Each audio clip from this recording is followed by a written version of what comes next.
बिस्मिल्लाहिर्रहमानिर्रहीम। अस्सलाम वालेकुम माय डियर स्टूडेंट्स। आज के लेक्चर में हमारे टॉपिक का नाम है परमुटेशन। परमुटेशन की हम डेफिनेशन समझते हैं कि परमुटेशन क्या चीज़ होती है। परमुटेशन की हमारे पास डेफिनेशन है any of the ways we can arrangement things where the order is important. मतलब हमारे पास परमुटेशन असल में अरेंजमेंट्स होती हैं। इसकी एग्जांपल से हम डेफिनेशन को समझ सकते हैं। एग्जांपल है हमारे पास, you want to visit the homes of 3 friends Alex A, Betty B and Chandra C, but have not decide in what order, what choice do you have. मतलब उसको कहने का ये है कि अगर आपके पास 3 फ्रेंड्स हैं, एक ए है, एक बी है, एक सी है, तो उसमें ऑर्डर मैटर नहीं करता कि आपने पहले ए के पास जाना है, फिर बी के पास जाना है या सी के पास जाना है। ये आपने अरेंजमेंट्स करनी है। वो देखते हैं वो कितनी अरेंजमेंट्स बनती हैं। फॉर एग्जांपल हमारे पास आंसर देखें, पहले नंबर पे हम देखें तो हमारे पास है जी ए बी सी। भी आप पहले ए के पास गए, उसके बाद आप बी के पास, उसके बाद आप सी के पास गए। या फिर दूसरी अरेंजमेंट क्या बनती है, तो ए के बाद आप सी के पास चले गए, उसके बाद आप बी के पास गए, या फिर आप बी के पास पहले चले गए, फिर ए के पास गए, या फिर इसके बाद सी के पास गए। या दूसरी अरेंजमेंट आपके पास ये बनती है कि बी के पास जाने के बाद फिर आप सी के पास चले गए, फिर ए के पास गए, या फिर आप सी के पास पहले चले गए, फिर ए के पास, या फिर बी के पास, और उसके बाद जाना आपने तीनों के घर है। तो इसलिए अब अगली अरेंजमेंट में क्या है, आपके पास पहले आप सी के पास गए हैं, फिर आप बी के पास गए हैं, फिर ए के पास गए हैं। मतलब आपने तीनों दोस्तों के पास जाना है, लेकिन आपने ऑर्डर को नहीं देखा कि किसके पास पहले आपने जाना है। जाना आपने तीनों के पास ही है। तो इस टोटल नंबर ऑफ अरेंजमेंट्स जो है आप देख रहे हैं कि हमारे पास 6 बनी है। तो अगर आपके पास सेट में 3 एलिमेंट्स हैं, मतलब 3 आपके दोस्त थे, तो आपका 6 आंसर आया है। अगर आपके पास 4 दोस्त होते और आपने चारों के पास जाना होता, तो फिर हमारे पास आंसर आ जाता 24। मतलब कि वो 4 के फैक्टोरियल के बराबर आता है। एक और एग्जांपल देख लेते हैं। एक और एग्जांपल से हम परमुटेशन को समझने की कोशिश करते हैं। हमारे पास है, how many 3 digits number which can use 2 4 8 we are not repeated digit. देखिए हमारे पास नेक्स्ट एग्जांपल में ये है कि हमारे पास कितने 3 डिजिट नंबर बनते हैं जिनमें हमने ये 3 डिजिट यूज़ कर सकते हैं। हाँ, और शर्त ये दी है हमने कि कोई डिजिट को हमने रिपीट नहीं करना। ठीक है, जैसे कि ऊपर वाले एग्जांपल में हमने एलेक्स के पास 2 बार नहीं जाना था, इसे 1 बार ही जाना था। तो इसी तरह से डिजिट्स की मिसाल लेते हैं। तो देखिए हम किस तरह से बनते हैं। 2 4 8 एक अरेंजमेंट ले ली, दूसरी 2 8 4 ली, 8 2 4 ली, 8 4 2 ली, 4 2 8 4 8 2। देखिए किसी भी अरेंजमेंट्स में हमने कोई डिजिट्स को रिपीट नहीं किया। तो देखिए कितने नंबर हमारे पास बनते हैं, 6 नंबर्स बनते हैं, 3 डिजिट नंबर्स बनते हैं। तो इस तरह से हमारे पास यकीनन आपको परमुटेशन की समझ आई होगी कि परमुटेशन क्या चीज़ है, परमुटेशन हम क्यों पढ़ रहे हैं और हमारे एप्लीकेशन क्या है इसमें।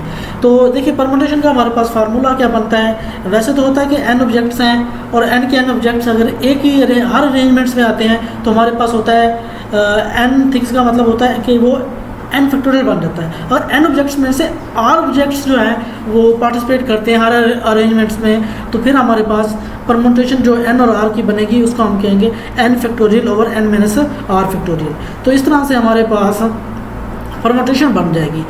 देखिए क्योंकि ऊपर वाले एग्जांपल में हमारे पास क्या है जी, 3 एलिमेंट्स थे, मतलब n की तादाद कितनी हमारे पास, कितने फ्रेंड्स थे हमारे पास, 1 2 3, और हमने जाना भी क्या था, तीनों के पास जाना है। तो हर अरेंजमेंट में, तो इसलिए r की वैल्यू भी 3 थी। तो यहाँ पर देखिए इस फार्मूले में हमारे पास n हमेशा पॉजिटिव रहना चाहिए और r की वैल्यू जो है वो हमेशा 0 या 0 से बड़ी होगी, या फिर n या n से छोटी ही रहेगी। n से कभी बड़ी नहीं होगी। और n से बड़ी हो गई या 0 से छोटी होगी तो फिर इम्पॉसिबल हो जाएगा जी। तो ये हमारे पास परमुटेशन की यकीनन आपको डेफिनेशन समझ आई होगी। मज़ीद परमुटेशन को समझने के लिए हम इसके कुछ क्वेश्चन सॉल्व करते हैं। इस तरह से हमें मज़ीद कुछ प्रॉब्लम्स होंगी तो सॉल्व हो जाएंगी। देखिए हमारे पास परमुटेशन का फार्मूला लिखा हुआ है। देखें NPR, हमारे पास n ऑब्जेक्ट्स थी और r ऑब्जेक्ट्स हमने हर अरेंजमेंट्स में लिए। तो n into n minus 1 n minus 2 and up to n minus r plus 1 objects का मल्टीप्लाई हो गया हमारे पास। तो equal to n factorial over n minus r factorial, यानी कि अगर इसको हम फैक्टोरियल फॉर्म में लिखें तो n factorial over n minus r factorial बनता है। ये हमने प्रीवियस लेक्चर में पढ़ चुके हैं कि नंबर्स को हम किस तरह से फैक्टोरियल फॉर्म में लिखते हैं। ये हमारे पास आ गया परमुटेशन का फार्मूला। अब देखिए हमारे पास पहला क्वेश्चन है, एवोल्यूएट करते हैं कि 20 परमुटेशन 3। यहाँ पर देखिए n की वैल्यू 20 है और r की वैल्यू 3 है। तो फार्मूला क्या है हमारे पास, n factorial over n minus r factorial. n की जगह हम 20 लिखेंगे और r की जगह हम 3 लिखेंगे। तो 20 माइनस 3 कितना होता है जी 17। तो 20 फैक्टोरियल ओवर 17 फैक्टोरियल। तो हम क्या करते हैं कि 20 फैक्टोरियल को by theorem n factorial equal to n into n minus 1 factorial के इक्वल होता है। तो इसीलिए हम 20, 19, 18 and 17 factorial over 17 factorial, 17 factorial से 17 फैक्टोरियल कैंसिल, तो हमारे पास आंसर बाकी रह जाएगा 18 मल्टीप्लाई 19 मल्टीप्लाई 20। तो हमारे पास आंसर क्या बनता है 6840 आंसर बनता है। तो इसी तरह से हम नेक्स्ट पार्ट में देखते हैं 16 परम्यूटेशन 4। यहाँ पर n की वैल्यू 16 है, r की वैल्यू 4 है। तो हम देखिए फार्मूले में फिर उसी तरह से n की जगह 16 पुट करते हैं और r की जगह 4 पुट करते हैं। तो फिर हम इसको एवेल्यूएट करते हैं परम्यूटेशन को, फैक्टोरियल फॉर्म को हम डिजिट्स में लिखते हैं, नंबर्स में लिखते हैं एवेल्यूएट करके। तो हमारे पास ये आंसर आता है। सिमिलरली 12 परम्यूटेशन 5 भी इस तरह से आता है, n की वैल्यू 12 है और r की वैल्यू 5 है। तो इस तरह से हमारे पास इसको भी कैलकुलेट करेंगे तो हमारे पास ये आंसर आएगा। हाँ, तो इसके अलावा अगर हमारे पास हम कोई MCQs करें, अगर हमें कैलकुलेटर यूज़ करने की इजाज़त है तो हम कैलकुलेटर के ज़रिए भी परम्यूटेशन को एवेल्यूएट कर सकते हैं। वो हमारे पास अगर हम जाएँ कैलकुलेटर में जाएँ तो हमारे पास जितने भी हमने परम्यूटेशन निकालनी होगी 12 परम्यूटेशन 5 निकालना होगा। तो 12 राइट करने के बाद हम P हमारे पास बटन पे ऑप्शन मौजूद होता है, वहाँ उसको प्रेस करेंगे, उसके बाद 5 प्रेस करेंगे, फिर इक्वल का साइन प्रेस करेंगे तो हमारे पास डायरेक्टली इसका आंसर भी आ जाएगा। यस, इसके बाद नेक्स्ट पार्ट में भी इसी तरह से 10 परम्यूटेशन हम 7 भी निकाल सकते हैं। देखें जी नेक्स्ट 5th पार्ट में देखिए 9 परम्यूटेशन 8 में भी क्या आता है जी, n की जगह भाई हम 9 लिखेंगे और की जगह 8 लिखेंगे। तो यहाँ पर भी देखिए 9 फैक्टोरियल 9 माइनस 8 मतलब कि 1 का फैक्टोरियल 1 ही होता है। 9 का फैक्टोरियल क्या होता है, इसका मतलब होता है 1 से लेकर 9 तक नेचुरल नंबर को मल्टीप्लाई करके लिख देना है। तो ये हमारे पास इसका आंसर बन जाएगा, हम इसको मल्टीप्लाई कर लेंगे।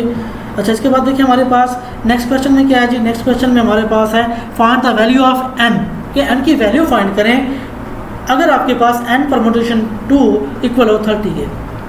तो इसको किस तरह से सॉल्व करते हैं जी, इसको हम सॉल्व करते हैं। देखिए फार्मूला लगाया हमने, n की जगह n ही आ गया और r की जगह 2 आ गया, फार्मूले में वैल्यू पुट की तो जो कि किसके इक्वल है 30 के इक्वल है। तो हम n फैक्टोरियल क्या लिख सकते हैं, n into n minus 1, n minus 2 का फैक्टोरियल लिख सकते हैं। तो देखिए n minus 2 factorial n minus 2 factorial से कैंसिल हो जाएगा। चलिए उसके बाद हमारे पास क्या आ जाएगा, n into n minus 1 equal to 30 आ जाएगा। चलिए इसको हम सॉल्व करते हैं, n को अंदर मल्टीप्लाई किया तो हमारे पास आ गया n स्क्वायर इंटू, देखिए इसमें देख लें उसने फैक्टराइजेशन ना क्या किया है, डायरेक्ट कर लिया है। इस तरह से उसने किया 30 को उसने लिख दिया है जी 6 मल्टीप्लाई 5 कर लिया और 5 को उसने 6 माइनस 1 रख दिया है। चलिए ये भी तरीका हमारे पास अच्छा तरीका है, अच्छा मेथड है कि हम क्या करते हैं कि देखिए कंपेयर कर लेते हैं कि n इक्वल टू 6 और n minus 1 is equal to, देखिए वही 6 माइनस 1 कंपेयर करें तो इसका मतलब हुआ कि n का आंसर क्या आता है 6 आता है। नेक्स्ट में देखते हैं 11 परम्यूटेशन n। तो यहाँ पर हमने n की वैल्यू यहाँ पर भी निकालनी है। तो फार्मूले के मुताबिक हमारे पास क्या आता है कि यहाँ पर जो 11 है वो n होगा और यहाँ पर r जो है वो n आ चुका है। तो इसलिए 11 फैक्टोरियल ओवर 11 माइनस n का फैक्टोरियल बनेगा, जो कि इक्वल है किसके 11 मल्टीप्लाई 10 मल्टीप्लाई 9 के। चलिए जी अब इसको देखते हैं भाई, हम इसको देखते हैं तो हमारे पास क्या आता है जी, यहाँ पर 11 फैक्टोरियल को हम लिख सकते हैं 11 मल्टीप्लाई 10 मल्टीप्लाई 9 मल्टीप्लाई 8 फैक्टोरियल लिख सकते हैं, क्योंकि 11 फैक्टोरियल होता है हमारे पास फर्स्ट 11 नेचुरल नंबर का प्रोडक्ट होता है। तो यहाँ पर देखिए हमारे पास क्या आ जाता है जी, दोनों तरफ डिवाइड करेंगे, ये वाली वैल्यू इधर जाके डिवाइड हो जाती है तो ये आपस में कट जाएगा। 8 फैक्टोरियल ओवर 11 माइनस n का फैक्टोरियल हो जाएगा भाई 1 के इक्वल। अब देखते हैं तो हमारे पास क्या आता है जी, अब हमारे पास आ गया कि ये इधर जाकर मल्टीप्लाई हो गया 11 minus n factorial equal to 8 factorial हो गया। अच्छा जी अब देखते हैं हम इसको किस तरह से सॉल्व करें। अब ये फैक्टोरियल है, इसको कंपेयर करते हैं 11 माइनस n इक्वल टू 8, तो n की वैल्यू तो जाकर प्लस होगी, 8 इधर जाकर माइनस हो गया, तो n की वैल्यू कितनी बनी हमारे पास 3 बन गई। अच्छा जी इसके बाद हमारे पास भाई नेक्स्ट पार्ट में देखते हैं तो क्या चीज़ है हमारे पास, n permutation 4 ratio n minus 1 permutation 3 equal to 9 ratio 1। तो रेशो का मतलब क्या होता है, डिवीजन होता है। तो n permutation 4 over n minus 1 permutation 3 equal to 9 over 1। चलिए अब हम क्या करते हैं जी, इसको इधर मल्टीप्लाई कर देते हैं। यस मल्टीप्लाई किया तो अब हमारे पास क्या है जी, n परम्यूटेशन 4 पर भी फार्मूला लगा देते हैं और इस पर भी फार्मूला लगा देते हैं। तो n परम्यूटेशन 4 का फार्मूला क्या बनता है भाई, n factorial over n minus 4 factorial, और उसके बाद हमारे पास यहाँ पर देखें जी n माइनस 1 परम्यूटेशन 3 है तो यहाँ पर आ गया जी n माइनस 1 फैक्टोरियल, n की जगह और इसके बाद n की जगह n-1 और r की जगह 3 आ गया, तो n-4 हो गया, ये n-4 फैक्टोरियल हो गया भाई। अब हम क्या करते हैं, कंपेयर करते हैं, इसको सेट करके देखते हैं, तो ये n-4 फैक्टोरियल n-4 फैक्टोरियल से कैंसिल हो गया, तो हमारे पास क्या बन जाएगा, ये चीज़ बच जाएगी, ऊपर वाला नोमिनेटर से बच जाएगा, यहाँ देखें। तो अब हम क्या करते हैं जी, अब हम ऐसा करते हैं, इसको सॉल्व करते हैं। अब n फैक्टोरियल क्या लिख सकते हैं भाई, n into n-1 factorial, compare करेंगे तो n factorial cancel, n equal to 9 हमारे पास आंसर आ गया। इसी तरह से देखिए हमारे पास क्वेश्चन नंबर 3 में क्या है भाई, n permutation r equal to n multiply n-1 permutation r-1। देखते हैं इसको किस तरह से प्रूव करते हैं। हम ऐसे करते हैं कि भाई लेफ्ट हैंड साइड ले लिया हमने, NPR n फैक्टोरियल और n-r फैक्टोरियल के इक्वल होता है, फार्मूला होता है। तो अब राइट साइड इसको प्रूव करना चाहते हैं, या फिर हम ऐसे करते हैं राइट साइड को भी लेट कर लेते हैं, राइट साइड को सॉल्व करके लेफ्ट साइड बना देंगे जी। तो हमने क्या किया जी, राइट साइड ले ली। तो अब यहाँ पर फिर फार्मूला लगाया, n की जगह n-1 आ गया और r की जगह हमारे पास r-1 आ रहा है, इसलिए n फैक्टोरियल ओवर मतलब कि n-1 factorial over n-1 n की जगह आ गया और r की जगह r-1 आ गया। अब देखिए माइनस अंदर मल्टीप्लाई होगा तो -r+1 हो जाएगा जी, +1 -1 से कैंसिल, तो ये चीज़ हमारे पास बन गई। अब हमारे पास क्या है जी, n इंटू n-1 फैक्टोरियल, हम जानते हैं ये किसके इक्वल है, n फैक्टोरियल के इक्वल है। अब यहाँ पर n-r फैक्टोरियल हो गया, जो कि ये किसके इक्वल होता है भाई, हमारे पास n परमुटेशन r के इक्वल होता है, मतलब लेफ्ट साइड और राइट साइड आपस में बराबर आ गए। अच्छा जी, अब हमारे पास दूसरे पार्ट में देखते हैं, तो हमारे पास है भाई n permutation r equal to n-1 permutation r plus r multiply n-1 permutation r-1। देखिए ऊपर वाले क्वेश्चन की तरह ही देखें, हमने लेफ्ट हैंड साइड देखी इसकी इक्वल आती है, तो राइट हैंड साइड लेफ्ट करते हैं, तो यहाँ पर n-1 परमुटेशन r को भी ओपन कर लेते हैं, फार्मूला ओपन कर लेते हैं, r multiply n-1 permutation r-1 को भी ओपन करके फार्मूले को ओपन कर लेते हैं। यहाँ पर देखिए n की जगह n-1 और r की जगह r ही आ गया, फार्मूला ओपन हो गया, इसमें n की जगह n-1 और r की जगह r-1 पुट करके देखिए फार्मूला बन गया हमारे पास।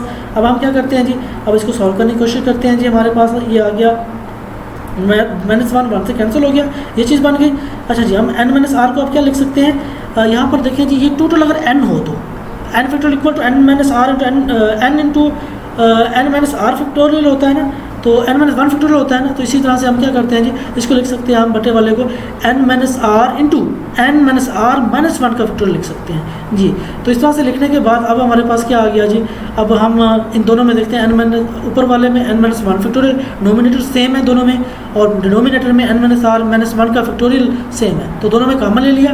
अब ये वाला पार्ट देखें स्क्वायर ब्रैकेट में, इसका हम एलसीएम लेते हैं, n-r एलसीएम आएगा, तो n-r प्लस r से r cancel, n over n-r हो गया जी। चलिए जी, तो यहाँ पर देखिए हमारे पास क्या बन गया, ये चीज़ यहाँ पर इसको ऊपर वाले को ऊपर से मल्टीप्लाई, नीचे वाला नीचे से मल्टीप्लाई हो गया। n इंटू n-1 फैक्टोरियल क्या होता है, हम जानते हैं कि n फैक्टोरियल के इक्वल होता है, और उसके बाद यहाँ पर देखें n-r इंटू n-r-1 का फैक्टोरियल क्या बन गया, n-r का फैक्टोरियल, मतलब यहाँ पर टोटल n जो है वो n-r हो गया और यहाँ पर 1 आ गया, मतलब n इंटू n-1 का फैक्टोरियल। फार्मूला क्या बना, n का फैक्टोरियल बनना था, यहाँ पर n क्या है, n-r बनता है, तो इसलिए ये बन जाएगा n-r का फैक्टोरियल। चलिए ये देखें हमारे पास लेफ्ट हैंड साइड प्रूव हो गई, वो equal n factorial over n-r factorial किसके इक्वल होता है, यहाँ पर देखें n factorial over n-r factorial NPR के इक्वल होता है। इस तरह से हमारा दूसरा पार्ट भी कंप्लीट होता है। अब चलते हैं हम क्वेश्चन नंबर 3 की तरफ चलते हैं। क्वेश्चन नंबर 3 में देखते हैं, तो वो हमारे पास एक वर्ड प्रॉब्लम है।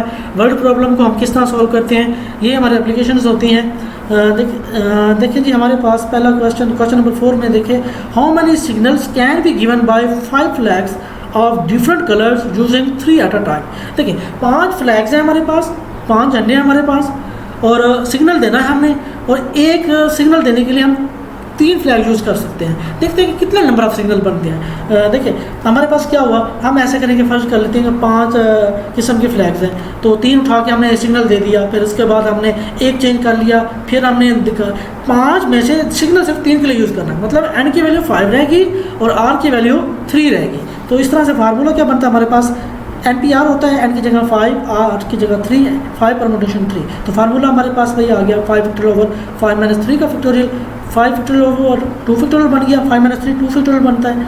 यस, तो अब हम देखें हमारे पास 5 फैक्टोरियल क्या होता है, पहले 5 नेचुरल नंबर आ जाएंगे, प्रोडक्ट आ जाएगा, और 2 फैक्टोरियल मतलब 1 × 2 हो गया, 1 2 से 1 2 कैंसिल हो गया, तो 3 × 4 × 5 क्या बनता है जी 60 बन जाता है। इस तरह से हमारे पास क्वेश्चन नंबर 4 में हमारे पास टोटल नंबर ऑफ सिग्नल्स कितने बनते हैं, 60 सिग्नल बनते हैं। हम 5 फ्लैग्स को 3 टाइम यूज़ करके हम 60 सिग्नल दे सकते हैं। इसी तरह से हमारे पास नेक्स्ट देखें क्वेश्चन नंबर 5 में क्या आता है जी, कहते हैं how many signals can be given by 6 flags of different colours when any number of flags can be use at a time. अब हमारे पास क्या है जी, अब हमारे पास ये है 6 फ्लैग्स हैं और 6 के 6 ही डिफरेंट हैं, और हम एक वक्त में एक सिग्नल देने के लिए कितने यूज़ कर सकते हैं जी, different colours of any flags can be use at a time.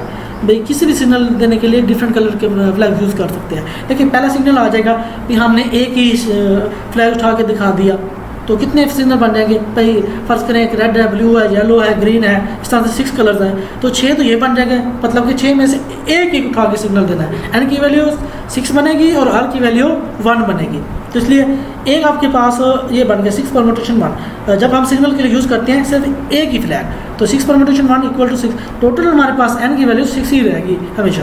अब दूसरे नंबर पे क्या है, अब 6 फ्लैग में से 2 फ्लैग्स उठा के डिफरेंट कलर के हमने सिग्नल देना है, तो इस तरह से हमारे पास बन गया 6 परम्यूटेशन 2, तो जो कि आंसर 30 के इक्वल बनता है। अब मैंने आपको पहले बताया किस तरह से कैलकुलेट करना है, फार्मूला यूज़ करना है एन फैक्टोरियल और एन माइनस आर फैक्टोरियल, या फिर हम कैलकुलेटर के ज़रिए भी हम फाइंड आउट डेट कर सकते हैं। यस अब देखें, अब 6 फ्लैग में से 3 फ्लैग यूज़ करते हैं सिग्नल के लिए, तो हमारे पास ऑर्डर कितना हो गया जी 3 हमने यूज़ करने हैं, मतलब एक टाइम में 3 फ्लैग को हम यूज़ कर सकते हैं सिग्नल के लिए। तो 6 परम्यूटेशन 3 का आंसर कितना आ गया भाई, हमारे पास 120 आ गया।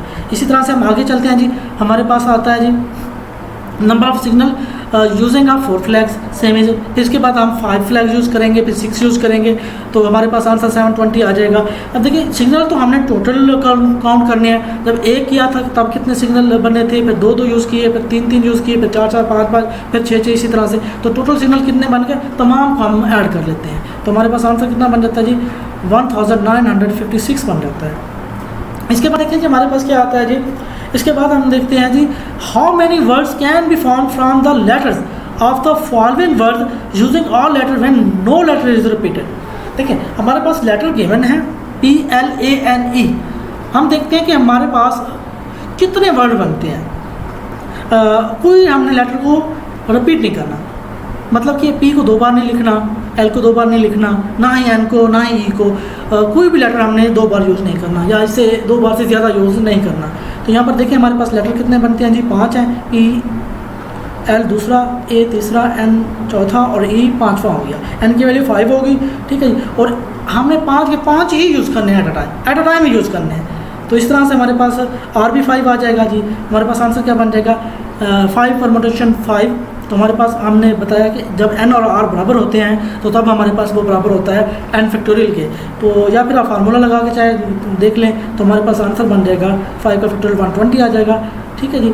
अब इसके बाद हमारे पास नेक्स्ट हमारे पास है जी ऑब्जेक्ट्स आ जाता है। ऑब्जेक्ट में देखें n की वैल्यू 6 है, और ये भी इसी तरह 6 के 6 यूज़ करने हैं, तो इसलिए 6 का फैक्टोरियल बन जाएगा। इसी तरह फास्टिंग है, मतलब कि FASTING है, 6 लेटर्स हैं, तो कितने वर्ड्स बनते हैं इन लेटर्स को यूज़ करते हुए, तो 7 बनते हैं ये, तो 7 नंबर्स हैं, लेटर्स हैं, तो इस तरह से हम एट अ टाइम हमने 7 ही लेने हैं, तो इस वजह से हम 7 परम्यूटेशन 7 निकालेंगे। तो जब n और r बराबर होता है, मैं पहले आपको बता चुका हूँ, तो वो बराबर होता है हमारे पास n फैक्टोरियल के, तो इसलिए 7 फैक्टोरियल के इक्वल होगा, तो ये आपके पास आंसर आ जाएगा। चलें जी अगले नेक्स्ट क्वेश्चन में जाते हैं। तो हमारे पास क्या आता है जी, नेक्स्ट क्वेश्चन में हमारे पास है how many 3 digits number can be found by the using each one of the digits 2 3 5 7 9 only once. अब देखिए 3 डिजिट्स नंबर हमने देखने हैं, में 3 डिजिट्स कितने नंबर बनते हैं अगर उनमें से ये डिजिट यूज़ करें। तो 3 डिजिट नंबर कौन से होते हैं, जैसे 100 से ऊपर लेकिन 1000 से नीचे जितने भी नंबर्स हैं वो सारे के सारे 3 डिजिट नंबर कहलाते हैं। मतलब कि यूनिट, इसके बाद आपके पास आ जाता है 10 यूनिट्स आ जाता है, इसके बाद आपके पास 100 आ जाता है, तो ये 3 डिजिट बन जाता है। तो इसी तरह से देखें 2 3 5, देखिए टोटल नंबर्स कितने हैं हमारे पास 5 हैं, और 3 डिजिट्स में 3 हम अरेंजमेंट्स पे ले सकते हैं, तो इस वजह से हमारे पास आ जाएगा 5 परम्यूटेशन 3। तो ये हमारे पास आंसर आ जाएगा। कैलकुलेट करेंगे फार्मूले से तो हमारे पास आंसर बन जाता है 60। अब क्वेश्चन नंबर 8 की तरफ बढ़ते हैं। तो हमारे पास क्वेश्चन है find the numbers greater than 23,000 that can be formed from the digits 1 2 3 5 6 without repeating any digits। अब देखिए जी, वो तमाम नंबर्स निकालने हैं जो 23,000 से ग्रेटर देन है, लेकिन उनमें डिजिट्स ये जो गिवन है ये यूज़ करने हैं। तो फिर हम क्या करेंगे, सबसे पहले तो हम तमाम नंबर्स निकाल लेंगे कि भाई कितने बनते हैं जो इन डिजिट से बनते हैं। फिर हम वो करेंगे जो 23,000 से छोटे होंगे उनको टोटल में से माइनस कर देंगे जी। तो हम देखते हैं हमारे पास क्या है जी। अगर आपके पास 2 और 3 स्टार्ट में आ जाता है, 2 और 3 स्टार्ट में आएगा तो हमारे पास 23,000 से बड़े नंबर बनेंगे ना। तो इसी तरह से हमारे पास 2 और 3 देखिए फिक्स हो गया। तो इसके बाद हमारे पास क्या है जी, हमारे पास बाकी 3 डिजिट्स 2 और 3 के अलावा 1 5 6 अरेंजमेंट्स में अपनी रिप्लेसमेंट करेंगे। तो टोटल यानी कि 3 होंगे और 3 ही आप अरेंजमेंट में हिस्सा लेंगे। 2 3 तो क्योंकि स्टार्ट में फिक्स ही हो जाएगा, इसलिए एन की जगह भी 3 और आर की जगह भी 3 रहेगा। तो इसका आंसर 6 बन गया। इसी तरह से इसके बाद हमारे पास क्या है जी, इसके बाद हम देखते हैं number within 25 on the extreme left. मतलब कि अगर हमारे पास यहाँ पर देखिए 25,000 आ जाता है, हमारे पास 25,000 वाले हमारे पास आ जाते हैं। तो 25 फिक्स हो गया। तो बाकी 3 डिजिट्स 25 के अलावा 1 3 6 आपस में रिप्लेसमेंट करेंगे। इस तरह से ये आंसर बनेगा। अच्छा जी, इस तरह से 2 6 वाले, इस तरह से अगर 3 स्टार्ट में आ जाता है जी, तो अगर 3 स्टार्ट में आएगा तो फिर डेफिनेटली उन डिजिट में से 3 स्टार्ट में आएगा तो वो 23,000 से बड़े ही आएंगे, क्योंकि 3 पहले का मतलब 30,000 से फिर ऊपर वाले नंबर ही बनेंगे। अगर तमाम जीरो होते बाकी डिजिट तो फिर वो 30,000 बनते, क्योंकि बाकी डिजिट जीरो से बड़े हैं तो 30,000 से बड़ा ही बनेगा। इस तरह से 5, इस तरह से फिर 6 के हिसाब से करेंगे। अगर 6 फिक्स हो जाएगा तो बाकी 4 डिजिट बनेंगे, चारों के चारों पार्टिसिपेट करेंगे, इसलिए एन परम्यूटेशन 4 बन जाएगा, 24 बन जाएगा। तो टोटल नंबर्स कितने बनेंगे 3 डिजिट्स नंबर, वो नंबर जो 23,000 से बड़े हैं वो हमारे पास बन जाएंगे 90। चलिए इसके बाद हमारे पास नेक्स्ट क्वेश्चन क्या है भाई, find the number of 5 digits number that can be found from the digits, जिसमें ये डिजिट यूज़ करने हैं हमने, जिसमें कोई डिजिट को रिपीट नहीं करना। उसके बाद उसने कहा है कि वो नंबर निकालें जब 2 और 8 आपस में एक दूसरे के आगे पीछे आते हैं। यस, तो पहला क्वेश्चन करते हैं। ये पहला क्वेश्चन यही हमारे पास है, मतलब ये दिए गए हैं वो नंबर निकालने हैं, 5 डिजिट नंबर निकालने जिनमें ये डिजिट यूज़ होते हैं, लेकिन उनमें 2 और 8 एक दूसरे के आगे पीछे होते हैं। मतलब 2 और 8, 2 पहले और 8 बाद में आएंगे, दोनों को एक ही काउंट कर लेंगे। 5 में से 2 और 8 को एक काउंट करेंगे तो बाकी रह जाएंगे 4। 2 पहले आ जाए 8 बाद में आए तो मतलब 4 परम्यूटेशन 4 हो जाएगी। अच्छा, इसके बाद अगर 8 पहले 2 बाद में आ जाए तो फिर उसी तरह से 8 2 तो इकट्ठा ही अपनी रिप्लेसमेंट चेंज करेगा। तो इस वजह से एन की वैल्यू फिर भी 4 और आर की वैल्यू भी 4 ही रहने वाली है। तो इस तरह से हमारे पास ये टोटल कितने नंबर बन गए 24। जब हमारे पास क्या 2 पहले और 8 बाद में आए, उसके बाद अगला में क्या है 8 पहले और 2 बाद में आए तो 24 बनते हैं, वो भी 24 बनते हैं, टोटल बन गया 48, जिसमें 8 और 2 एक दूसरे के साथ ही रहते हैं। 2 पहले 8 बाद में या 8 पहले 2 बाद में। यस, उसके बाद उसने कहा वो नंबर निकालें जब 2 और 8 एक दूसरे के आगे पीछे नहीं होते। अब हम क्या करेंगे जी, हमारे पास टोटल डिजिट्स 5 हैं, एन की वैल्यू 5 है, वो सारे के सारे पार्टिसिपेट करेंगे, तो आर की वैल्यू भी हमें 5 लेनी पड़ेगी। तो ये टोटल निकालेंगे। अब वो नंबर माइनस कर देंगे जब 2 और 8 एक दूसरे के आगे पीछे रहते हैं। वो कितने आए थे, हमने 48 निकाले हैं, तो टोटल में से हम 48 को माइनस कर देते हैं, तो बाकी कितने रह जाते हैं हमारे पास 72। अच्छा जी, इसके बाद हम नेक्स्ट में देखते हैं कहते हैं how many 6 digits number can be formed without repeating any digit from the digits 0 1 2 3 4 and 5 and how many of them will 0 be at the 10th place. मतलब 0 को हमने 10th प्लेस की जगह रखना है। देखिए थोड़ा सा आगे चलते हैं, देखिए क्या बात करता है वो। अब 0 को देखिए हम 5 डिजिट नंबर है तो हम क्या करते हैं जी, हम 6 डिजिट्स थे तो हमने 6 डिजिट नंबर लिखते हैं, तो उसमें क्या करेंगे 0 का हम 10 वाली प्लेस में रख लेंगे। मतलब वो तो फिक्स हो गया, बाकी कितने पार्टिसिपेट बाकी अपनी रिप्लेसमेंट कितने डिजिट्स करेंगे 5, ठीक है। 0 ने फिक्स ही रहना है, तो इसलिए एन की जगह 5 और आर भी सारे के सारे 5 ही रिप्लेसमेंट करेंगे, तो आर की वैल्यू भी 5 ही आने वाली है। तो 5 परम्यूटेशन 5 देखते हैं, तो हमारे पास आंसर कितना बन गया 120 हो गया, ठीक है। और टोटल कितने बनते हैं हमारे पास, वैसे वो अगर 6 0 10 वाली प्लेस में ना आए तो फिर वो 720 बनते हैं, 6 परम्यूटेशन 6 बनेगा। तो इस तरह से हमारे पास ये दोनों आंसर आ गए। तो जब 0 10 प्लेस पे आता है तो हमारे पास 6, अच्छा चलिए टोटल आ गए। जब 0 10 प्लेस पे आया तो 120, जब 0 10 प्लेस पे ना आए तो फिर हम क्या करेंगे, टोटल में से उसको माइनस कर देंगे जब 0 10 प्लेस पे आता है। तो ये वो नंबर आ जाएंगे 600 जो जहाँ जिन नंबर्स में 0 10 प्लेस पे नहीं आता। अच्छा, क्वेश्चन नंबर 11 में देखते हैं जी क्या है हमारे पास। कहते हैं how many 5 digits multiple of 5 can be form from the digits 2 3 5 7 and 9 when no digit is repeated. देखिए ये डिजिट दिए गए हैं, अब कहता है कि 5 का मल्टीपल बनने और कोई डिजिट रिपीट भी ना हो। ठीक है जी, ये तो क्लियर होगी बात। जो हमारी परमुटेशन है वो नॉन रिपीटेड है, तो सर्कुलर भी नहीं है। तो इसी तरह से हम क्या करते हैं जी, हमारे पास फार्मूला हमें पता है, अभी हम पढ़ रहे हैं इसमें इसी लेक्चर में। तो यहाँ पर देखिए n की वैल्यू हमारे पास आ गई 5, लेकिन यहाँ पर देखना है 5 का मल्टीपल 5 लास्ट में आएगा तो ही ये 5 पे डिवाइड हो सकेंगे, तो तब वही नंबर तब हमारे पास बनेंगे 5 के मल्टीपल। मतलब 5 यहाँ पर देखिए फर्स्ट के यहाँ पर कॉमन ना हो तो ये 2 3 5 7 9 5 डिजिट्स नंबर बन जाएगा। तो लेकिन 5 तो 9 की जगह आएगा, बाकी फिर वैल्यू रिप्लेस होती रहेगी। मतलब n की वैल्यू 4 होंगी और पार्टिसिपेट भी 4 ही करेंगे, फिर तो फिक्स हो जाना है। तो इसलिए 4 परम्यूटेशन 4 हमारे पास आंसर आता है 24। इस तरह से हमारे पास 5 digit multiple of 5 can be form 24 बनेंगे। अच्छा, इसके बाद हमारे पास क्वेश्चन नंबर 12 की तरफ बढ़ते हैं। हमारे पास क्या कहता है, in how many ways can 8 books including 2 on the English are be arranged on a shelf in such a way that the English books are never together. मतलब इंग्लिश वाली बुक्स साथ साथ नहीं आनी चाहिए। टोटल 8 बुक्स हैं, लेकिन उन 8 में 2 इंग्लिश की बुक्स हैं और दोनों इंग्लिश की बुक एक साथ ना आए। तो सिमिलरली जैसे हमने 8 वाला क्वेश्चन किया, इसको भी वैसे ही करना है। क्या करेंगे, हम इंग्लिश की बुक्स इकट्ठी कर लेते हैं, E1 एक E2 ले लेते हैं। जैसे हमने 8 वाला क्वेश्चन किया, सेम वैसे करना है, बिल्कुल वैसे करना है। यहाँ पर सिर्फ n की वैल्यू क्या हो जाएगी, हमारे पास 7 हो जाएगी, क्योंकि E1 और E2 2 बुक्स हैं, वो एक काउंट होगी। तो इस तरह से हमारे पास 7 बनेगी, n की वैल्यू 7। हाँ, वो आगे पीछे रोटेट हो सकती है, तो हमारे पास बन जाएगा ये। अब E2 पहले E1 बाद में आ जाए, जैसे 8 निकाला था इतना आ जाएगा। अब हम टोटल निकाल लेते हैं, 8 परम्यूटेशन 8 निकालते हैं तो ये आ जाएगा। अब ये वो बुक्स हैं जब इंग्लिश की बुक्स साथ साथ आई थी, तो कितने बनते हैं, ये 5040 5040 10,080 बनता है। तो टोटल में से 10,080 को माइनस कर लेते हैं। इसके बाद देखते हैं जी हमारे पास क्वेश्चन नंबर 13 में क्या है भाई। कहते हैं find the number of arrangements of 3 books on the English and 5 books on Urdu for placing them and shelf such that books on the same subjects together. अब देखिए, अब उसने क्या कहा है जी, अब उसने ये कहा है कि हमारे पास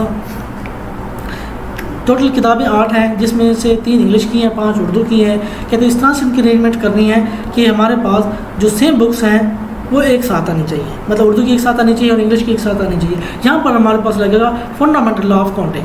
तो यहाँ पर देखें, हमने इंग्लिश की E1 E2 E3 नाम दे दिया, उर्दू की U1 U2 U3 U4 U5 का नाम दे दिया। हाँ जी, तो अगर 2 इवेंट्स हो गया और एट ए टाइम ही एकर्स हो रहे हैं, तो इसलिए इसका भी अलहदा हम परम्यूटेशन निकालेंगे, इसकी अलहदा, फिर वो उसका प्रोडक्ट के इक्वल होता है। तो इस तरह से हमारे पास 3 बुक्स हैं, तीनों time at a time use होंगे अरेंजमेंट में। तो 3 परम्यूटेशन 3 मतलब 3 फैक्टोरियल हो जाएगा। अच्छा जी, इसके बाद ये वाला हमारे पास 5 बुक्स हैं, 5 फैक्टोरियल, ये टोटल हमारे पास आ गया। अब arrangement of books from the, यानी कि ये टोटल हमारे पास 720 हो गया जी। पहले इंग्लिश वाली उर्दू वाली बाद में चेंज होती रही, अब उर्दू वाली पहले इंग्लिश वाली बाद में, तो इस तरह से ये भी 720 हो गई। टोटल कितने अरेंजमेंट्स हो गई, 1440। ठीक है जी। अच्छा जी, इसके बाद हमारे पास क्वेश्चन नंबर 14 देखते हैं। इसमें क्या है, in how many ways can 5 boys and 4 girls be seated on a bench so that girls and boys occupy alternate seat. Alternate का मतलब है हमारे पास एक गर्ल्स फिर बॉयज़ फिर गर्ल्स फिर बॉयज़, मतलब कि 2 बॉयज़ 2 गर्ल्स एक साथ नहीं आने चाहिए। तो हमारे पास 5 बॉयज़ हैं और 4 गर्ल्स हैं। 5 बॉयज़ को B1 B2 B3 B4 B5 नाम दे देते हैं और गर्ल्स को हम G1 G2 G3 G4 से डिनोट कर देते हैं। तो अब ये देखिए हमारे पास अब यहाँ पर फंडामेंटल लॉ ऑफ काउंटिंग नहीं लग सकता। देखिए एक अरेंजमेंट हमारे पास क्या आ गई, ये B1 देखते हैं यहाँ पर फंडामेंटल लॉ ऑफ काउंटिंग ही लगना चाहिए। क्यों, क्योंकि हमारे पास ये गर्ल्स पहली प्लेसमेंट में, अब 5 गर्ल्स हैं, 4 गर्ल्स हैं, अब 4 में से यहाँ पर इस प्लेसमेंट में कोई भी गर्ल्स बैठ सकती है। तो इसलिए 5 में से 5 परम्यूटेशन 1। अब यहाँ पर बॉयज़ है, यहाँ पर बॉयज़ है, यहाँ पर गर्ल्स की बात होती है। यहाँ 4 में से 1 है तो 4 परम्यूटेशन 1, फिर उसके बाद बॉयज़ आना है, तो 4 में से फिर 1 बॉयज़ फिर बैठ सकता है। तो इस तरह से ये टोटल हमारे पास बन गया। अच्छा, इसके बाद हमारे पास